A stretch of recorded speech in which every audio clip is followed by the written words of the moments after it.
اور میرے عزیز ساتھیوں السلام علیکم۔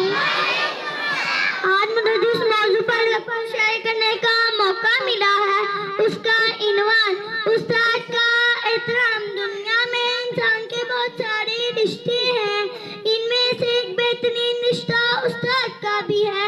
اسلام میں استاد کا رشتہ ماں باپ کے برابر ہے۔ استاد ہمیں ماں باپ کے بعد زندگی کا اصل مقصد سکھاتے ہیں۔ دنیا میں سب سے بڑا مقدس رشتہ استاد کا ہے۔ ایک شاگرد کے لیے بہت ضروری ہے کہ وہ اپنے استاد کا احترام کرے۔